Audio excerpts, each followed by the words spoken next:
Hello everyone, जय वासुदेवाय नमः, श्री कृष्णाय नमो नमः। जय हो श्री कृष्णाय नमः।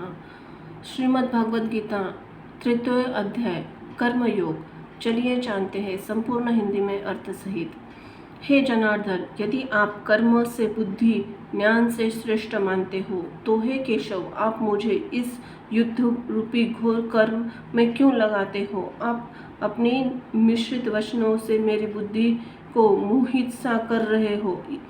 अंत आप मुझे निश्चय कर उस बात को कहिए जिससे मेरा कल्याण प्राप्त हो जाए। हे निष्पाप अर्जुन, इस मनुष्य लोक में होने वाली दो निष्ठा मेरे द्वारा पहले ही कही गई है। उनमें ज्ञान योगियों की निष्ठा ज्ञान योग से एवं कर्म योगियों की निष्ठा कर्मयोग से होती है। मनुष्य न तो कर्मों का आरंभ किए बिना निष्कर्मता का अनुभव करता है और न ही कर्मों का त्याग से सिद्धि कर्मयोग या ज्ञान योग को प्राप्त को होता है। कोई भी मनुष्य कभी भी किसी भी अवस्था में क्षण मात्र भी कर्म किए बिना नहीं रह सकता है, कारण कि प्रकृति के परिवश हुए सब प्राणियों से प्रकृतिजन्य गुण कर्म करवा ही लेते हैं। जो मनुष्य अपनी कर्म इंद्रियों को हठपूर्वक रोककर मन से इंद्रियों का चिंतन करते हुए बैठता है, वह मूढ़ बुद्धि वाला मनुष्य मिथ्याचारी कहलाता है। किंतु हे अर्जुन, यदि जो मनुष्य मन से इंद्रियों को नियंत्रित करके आसक्ति रहित होकर निष्काम भाव से कर्म इंद्रियों के द्वारा कर्मयोग का आचरण करता है, वही श्रेष्ठ है। तू शास्त्र निधि से नियत किए हुए कर्मों को कर, क्योंकि कर्म न करने की अपेक्षा कर्म करना श्रेष्ठ है, तथा कर्म न करने से तेरा शरीर का निर्वाह भी सिद्ध न होगा। यज्ञ कर्तव्य पालन के लिए किए गए कर्मों को अन्यत्र अपने लिए किए गए कर्मों में लगा हुआ यह मनुष्य समुदाय कर्मों से बनता है। इसलिए हे कौन्तेय, तू असरिक्त रहित होकर उस यज्ञ के लिए ही कर्म को कर। प्रजापति ब्रह्मा जी ने सृष्टि से आदिकाल की कर्तव्य कर्मों के विधान सहित प्रजा की रचना करके कहा, तुम मनुष्य आदि लोग इस कर्तव्य के द्वारा सबकी वृद्धि करो और यह कर्तव्य कर्म रूपी तुम लोगों का कर्तव्य पालन ही आवश्यक सामग्री प्रदान करने वाला हो। इस कर्तव्य कर्म के द्वारा तुम लोग देवताओं को उन्नत करो एवं देवताओं के लोग अपने कर्म के द्वारा तुम लोगों को उन्नत करें। इस प्रकार एक दूसरे को उन्नत करके तुम लोग परम कल्याण को प्राप्त हो जाओगे।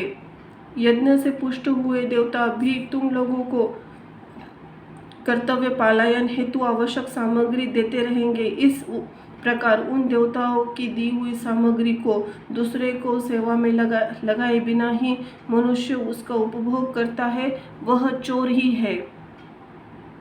यज्ञ शेष का अनुभव करने वाले श्रेष्ठ मनुष्य संपूर्ण पापों से मुक्त हो जाते हैं, परंतु जो अपने लिए पकाते हैं अर्थात सब कर्म करते वे पापी लोग तो पाप का ही भक्षण ही करते हैं।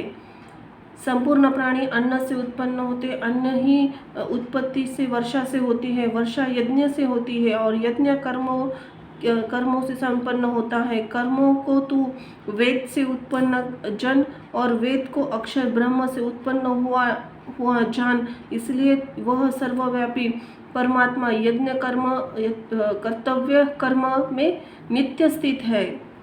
संपूर्ण प्राणी अन्न से उत्पन्न होते हैं। हे पार्थ, जो मनुष्य इस प्रकार प्रचलित सृष्टि चक्र के अनुसार नहीं चलता, वह इंद्रियों के द्वारा भोगों में रमन करने वाला अघायु यानी पापमय जीवन बिताने वाला मनुष्य संसार में व्यर्थ ही जाता है। परंतु जो मनुष्य अपने आप में रमन करने वाला हो और अपने आप में ही तृप्त हो तथा अपने आप में ही संतुष्ट हो, उसके लिए कोई कर्तव्य ही नहीं है। कर्मयोग में स्थित मनुष्य का ही न ही कर्म करने से कोई प्रयोजन रहता है और न ही कर्म न करने से और संपूर्ण प्राणियों में भी इसका थोड़ा सा भी स्वार्थ का संबंध नहीं रहता है। इसलिए तू आसक्त होकर कर्तव्य कर्म का भली भांति आचरण कर, क्योंकि आसक्ति रहित होकर कर्म करता हुआ मनुष्य परमात्मा को प्राप्त हो जाता है। राजा जनक जैसे अनेक महापुरुष भी कर्मयोग द्वारा परिसिद्धि को प्राप्त हुए थे। इसलिए लोक संग्रह को देखते हुए तू भी निष्काम भाव से कर्मयोग करने के से ही योग्य, अर्थात तुम्हें अवश्य कर्म करना चाहिए। श्रेष्ठ मनुष्य जो जो आचरण करता है दूसरे मनुष्य वैसा ही आचरण करते हैं। वह जो जो प्रमाण कर देता है दूसरे मनुष्य उसके रूप ही अनुरूप आचरण करते हैं। हे पार्थ, मुझे तीनों लोकों में कुछ कर्तव्य है और न कोई प्राप्त करने योग्य वस्तु अप्राप्त है, फिर भी मैं कर्तव्य कर्म में ही लगा रहता हूँ। क्योंकि हे पार्थ, यदि किसी समय सावधान होकर कर्तव्य कर्म न करूँ तो बड़ी विकट समस्या हो जाएगी, क्योंकि मनुष्य सब प्रकार से मेरे मार्ग का ही अनुसरण करते हैं। यदि मैं कर्म न करूँ तो यह सब मनुष्य नष्ट भ्रष्ट हो जाएंगे और मैं वर्ण संकरता को करने वाला हूँ तो इस समस्त प्रजा को नष्ट करने वाला बनूं। हे अर्जुन, कर्म में आसक्ति हुए अज्ञानी जिस प्रकार कर्म करते हैं, तत्वदर्शी मनुष्य को आसक्ति रहित होकर उसी प्रकार कर्म करे, परंतु वह तत्वदर्शी मनुष्य कर्मों में आसक्ति मनुष्य की बुद्धि में भ्रम उत्पन्न न करे, अर्थात उन्हें कर्म न करने के लिए प्रेरित न करे, अपितु वह स्वयं ही भली भांति शास्त्र संबंध कर्म करता हुआ उन लोगों से भी वैसे ही कर्म करवाइए। संपूर्ण कर्म सभी प्रकार के प्रकृतिजन्य गुणों द्वारा ही संपन्न होते हैं, लेकिन अहंकार से मोहित अंतकरण वाला मनुष्य मैं करता हूँ इस प्रकार मानता है। परंतु हे महाभावों, गुण विभाग एवं कर्म विभाग को अच्छे से जानने वाला त्वदर्शी मनुष्य संपूर्ण गुण ही गुणों में वरत है रहे हैं ऐसा मानकर उनमें आसक्त नहीं होता है। प्रकृतिजन्य गुणों से अत्यंत मोहित हुए अज्ञानी मनुष्य गुण एवं कर्मों में आसक्त रहते हैं। उन पूर्णतया न समझने वाले मंद बुद्धि मनुष्य को पूर्णतया तत्व जानने वाले ज्ञानी मनुष्य विचलित न करे। तू विवेक युक्त बुद्धि द्वारा सभी कर्तव्य कर्मों को मेरे अर्पण करने कामना रहित, ममता रहित एवं संताप रहित होकर इस युद्ध रूपी कर्तव्य कर्म को कर। जो मनुष्य दोष दृष्टि से रहित होकर श्रद्धापूर्वक मेरे मत को, पिछले श्लोक के वर्णित मत को सदा अनुसरण करते हैं, वे भी कर्मों के बंधन से मुक्त हो जाते हैं। परंतु जो मनुष्य मेरे इस मत में दोष दृष्टि रखते हैं हुए इसका अनुसरण नहीं करते, उन संपूर्ण ज्ञानों में मोहित व अविवेकी मनुष्य को तुम नष्ट हुआ ही जानो। संपूर्ण प्राणी पृथ्वी को ही प्राप्त होती है। ज्ञानी मनुष्य अपनी प्रकृति के अनुसार ही आचरण करते हैं, फिर इसमें किसी का हट क्या करना। इंद्रियों और इंद्रियों के अर्थ प्रत्येक इंद्रिय प्रत्येक विषय में राग और द्वेष की व्यवस्था से छिपे हैं। मनुष्य को इन दोनों में वश में नहीं होना चाहिए, क्योंकि मनुष्य परमात्मा के मार्ग में विघ्न डालने वाले शत्रु है। अच्छी तरह से आचरण में लगाए हुए दूसरे के धर्म से गुणों की कमी वाला स्वधर्म श्रेष्ठ है। अपने धर्म में तो मरना भी कल्याणकारक है और दूसरों के धर्म में तो भय को देने वाला है। गीता अध्याय 4 ज्ञान कर्म संन्यास योग।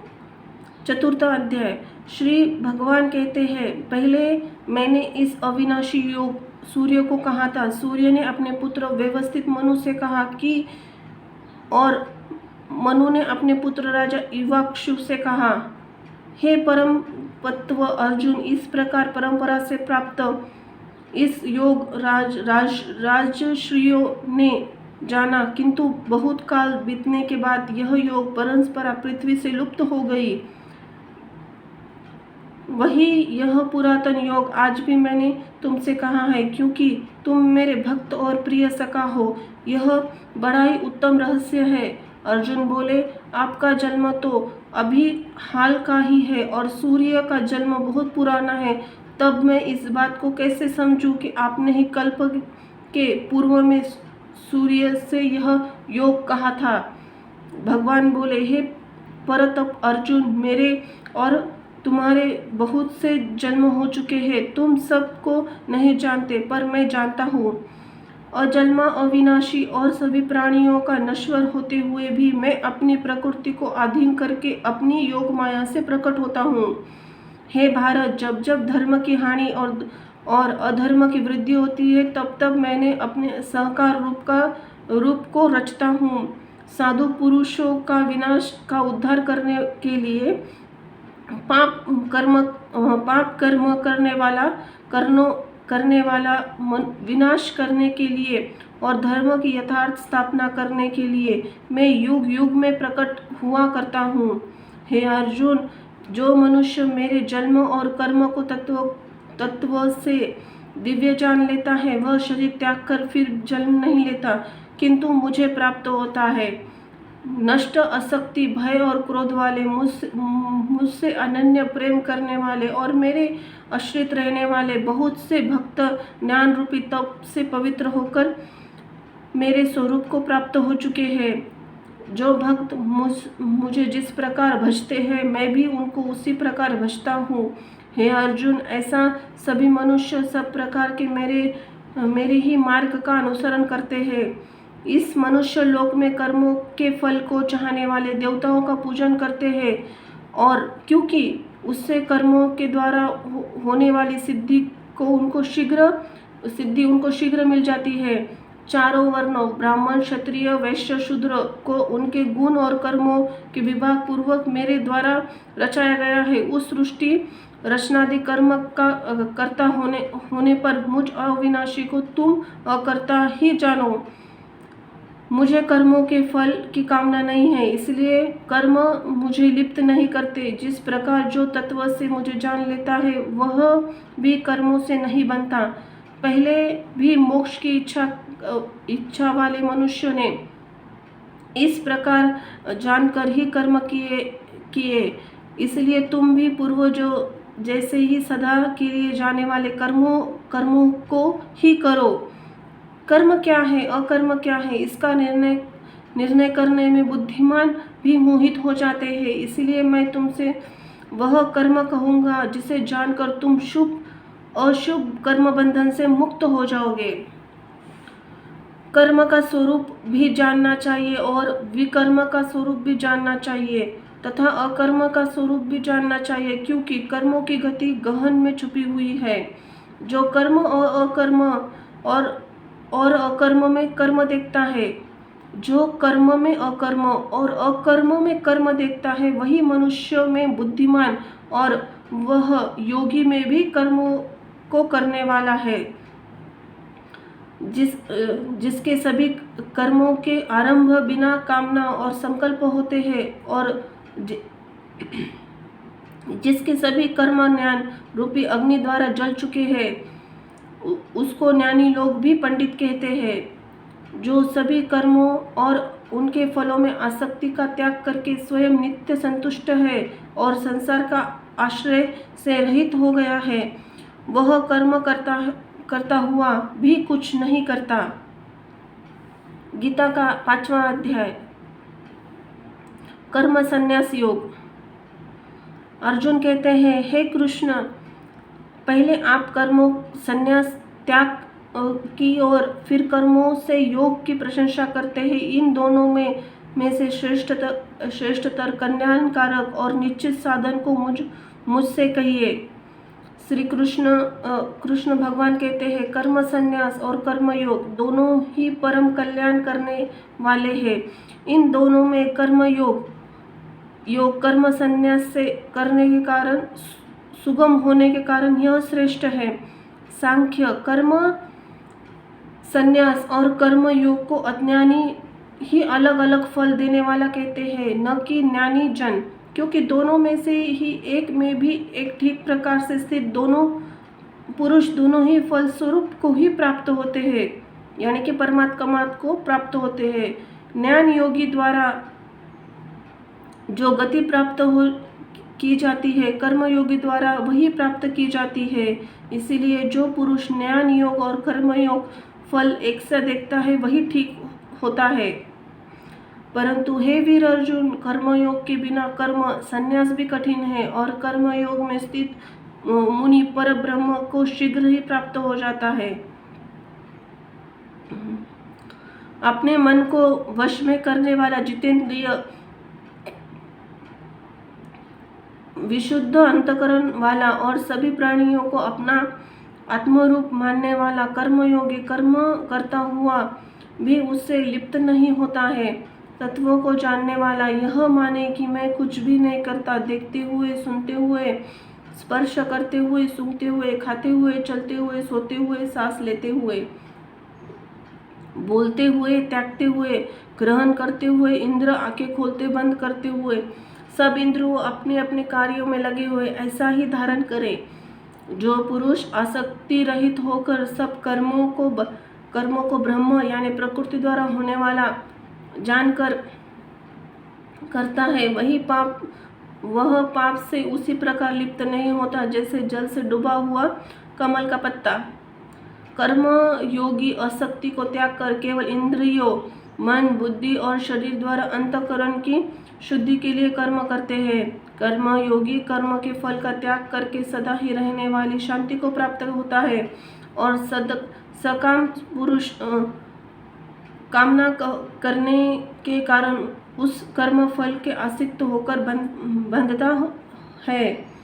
अंतकरण को अपने वश में करके सब कर्मों को मन से त्याग कर न उन्हें करते हुए और न करवाते हुए 9 द्वारों वाले शरीर रूपी घर में योगी सुखपूर्वक रहे। आत्मा मनुष्य न तो कर्तापन की, न तो कर्मों और कर्मफल की संयोग की रचना करता है, किंतु इसमें स्वभाव और प्रकृति का ही कारण है। सर्वव्यापी आत्मा न किसी के पाप के कर्म को ग्रहण करता है और न किसी के शुभ कर्म को, पर ज्ञान और अज्ञान द्वारा ढके होने से सब मनुष्य उस अज्ञान से मोहित हो रहे हैं। परंतु जिनका वह अज्ञान आत्मा के वास्तविक ज्ञान द्वारा नष्ट कर दिया है, उनका वह ज्ञान सूर्य के द्वादश उस आत्मा को तुरंत प्रकाशित कर देता है। जिनका मन तत् यानी ब्रह्म या आत्मा रूप हो रहा है, जिनकी बुद्धि तत् ब्रह्म रूपी हो रही है और जो निरंतर ब्रह्म में निष्ठा वाले हैं, ऐसे ज्ञान द्वारा निष्पाप हुए अपूर्ण वृत्ति परम गति को प्राप्त करते हैं। ऐसे ज्ञानी जन विद्या और विनय युक्त ब्राह्मण में गाय, हाथी, कुत्ते और चंडाल को समान देखते हैं। जिनका मन समभाव से स्थित है, उनके द्वारा यह संसार में ही मैं मुक्ति को प्राप्त कर लिया गया है, क्योंकि ब्रह्म निर्दोष और सम है, इसलिए ब्रह्म में ही स्थित है। जो प्रिय को प्राप्त होकर हर्षित नहीं होता है और अप्रिय को प्राप्त होकर उद्गिर्ण नहीं होता, वह स्थिर बुद्धि संशय रहित ब्रह्म को जानने वाला परब्रह्म नित्य स्थित है।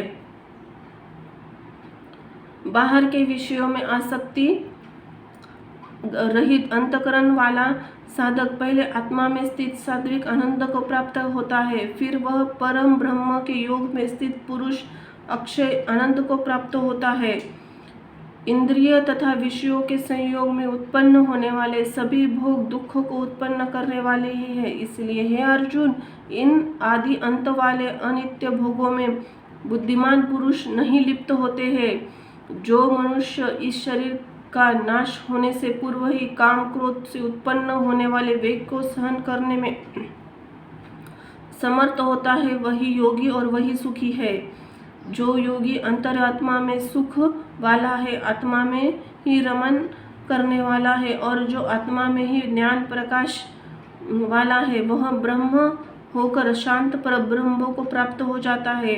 निष्पाप ऋषि जिनके सब संशय ज्ञान द्वारा निवृत्त हो गए हैं, जो सभी व्यक्तियों के हित रहित में है और जो अपने आत्मा में स्थित है, वह शांत ब्रह्म को प्राप्त होते हैं।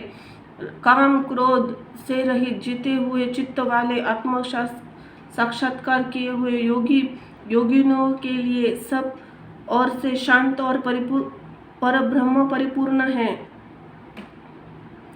बाहर के विषयों का अनुभव करते नेत्रों की दृष्टि दोनों भवों के बीच में स्थिर कर और अपनी नासिकाओं में विचरने वाले प्राण और अपान वायु के सम करके जीते हुए मन और बुद्धि और इंद्रियों वाला मोक्ष पारायण मुनि, जो इच्छा भय क्रोध से रहित हो गया, वह सदा ही मुक्त है।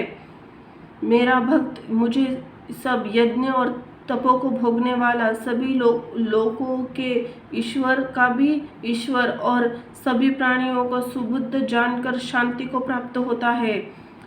ओम सत सत तद।